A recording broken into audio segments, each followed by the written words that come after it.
বিসমিল্লাহির রহমানির রহিম।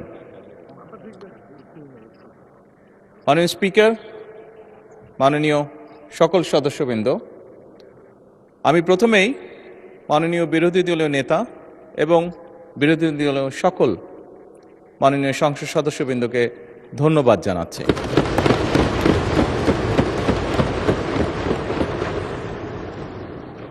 আজকে যে বিষয়টি নিয়ে আমরা এতক্ষণ এখানে আলোচনা করলাম, অবশ্যই যেই বিষয়টি একটি গুরুত্বপূর্ণ বিষয় সকলের জন্য, যে বিষয়টি বিরোধী দলীয় নেতা উপস্থাপন করেছেন এখানে। মাননীয় স্পিকার, আজকে এই মুহূর্তে আমরা যেই সংসদে দাঁড়িয়ে আছি, এই সংসদটি বহু শহীদের রক্তের উপরে প্রতিষ্ঠিত। এই সংসদটি বাংলাদেশের মানুষের আগামী দিনের ভবিষ্যৎ, সুন্দর একটি ভবিষ্যৎ কিভাবে প্রতিষ্ঠিত হবে, বাংলাদেশের মানুষের সেই আশা আকাঙ্ক্ষার উপরে প্রতিষ্ঠিত। মাননীয় স্পিকার, এবং সেজন্যই মাননীয় স্পিকার, আজকে এই সংসদে আমরা যে বিষয়টি নিয়ে মাত্র আলোচনা প্রায় শেষ প্রান্তে এসে দাঁড়িয়েছি, সেই বিষয়টি নিয়ে হয়তোবা আমাদের মধ্যে মতপার্থক্য রয়েছে, তবে নিঃসন্দেহে কেউই আমরা অস্বীকার করছি না বিষয়টি একটি অত্যন্ত গুরুত্বপূর্ণ বিষয়। এবং এই বিষয়টি শুধু, মাননীয় স্পিকার, শুধু বাংলাদেশের জন্য নয়, এই মুহূর্তে আমরা যদি বিশ্ব রাজনীতি, বিশ্ব পরিস্থিতি, বিশ্ব বাস্তবতা বিবেচনা করি, সমগ্র বিশ্বের জন্য এটি একটি অত্যন্ত গুরুত্বপূর্ণ বিষয়। যেভাবেই আমরা বলি না কেন, যেই পরিস্থিতির ভিতর দিয়ে আমরা যাচ্ছি, সমগ্র বিশ্ব, বাংলাদেশ সহ প্রত্যেকটি মানুষ, প্রত্যেকটি দেশ, প্রত্যেকটি জাতির জন্য এটি একটি গুরুত্বপূর্ণ বিষয়। সবচেয়ে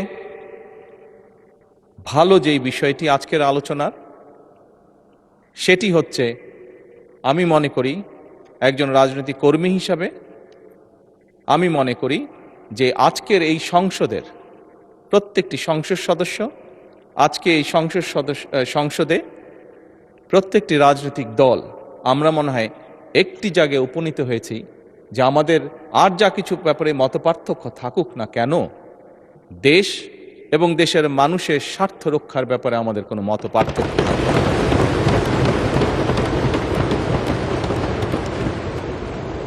মাননীয় স্পিকার,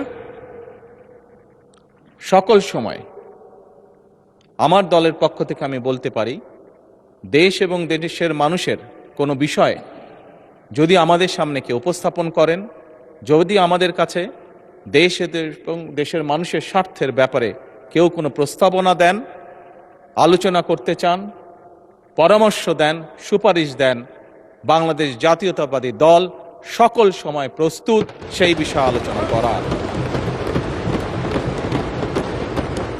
সেটি আমরা যে অবস্থানেই থাকি না কেন, সকল সময় আমরা সেই প্রস্তাব গ্রহণ করতে, সেই প্রস্তাবে আলোচনা করতে আমরা রাজি আছি। বিরোধী দলীয় নেতা একটি প্রস্তাব দিয়েছেন যে আমরা বিরোধী দল, সরকারি দল সকলে মিলে কেন আমরা আলোচনা করতে পারি না। আমি সংসদকে অবহিত করতে চাই সংসদ নেতা হিসাবে যে অবশ্যই আমরা বিরোধী দলকে আমন্ত্রণ জানাবো, আমাদের অবস্থান থেকে আমরা বসবো, আমরা আলোচনা করব, আমরা ওনাদের প্রস্তাব দেখব। যদি ওনাদের প্রস্তাবে বাস্তবতার নিরিখে যদি কোনো কিছু থাকে যেটি বাস্তবায়ন করা সম্ভব, অবশ্যই আমরা তা করব। কেন করব না আমরা? কারণ আমরা যে অবস্থানেই, যে এই ফ্লোরে যেদিকেই বসি না কেন, বাংলাদেশের মানুষ আমাদেরকে এখানে পাঠিয়েছে তাদের স্বার্থ দেখার জন্য। কাজেই বাংলাদেশের মানুষের স্বার্থ, যে আলোচনা করলে বাংলাদেশের মানুষের স্বার্থ রক্ষা হবে, যে কাজ করলে বাংলাদেশের মানুষের স্বার্থ রক্ষা হবে, ইনশাল্লাহ আমরা অবশ্যই সে কাজ করব। পরিশেষে মাননীয় স্পিকার, আমি আবারও বিরোধী দলীয় নেতা এবং বিরোধী দলীয় সকল সদস্যকে আজকের এই আলোচনায় উপস্থাপন করার জন্য আন্তরিকভাবে ধন্যবাদ জানাতে চাই। এই বলেই মাননীয় স্পিকার, আমি আমার বক্তব্য শেষ করছি। ধন্যবাদ।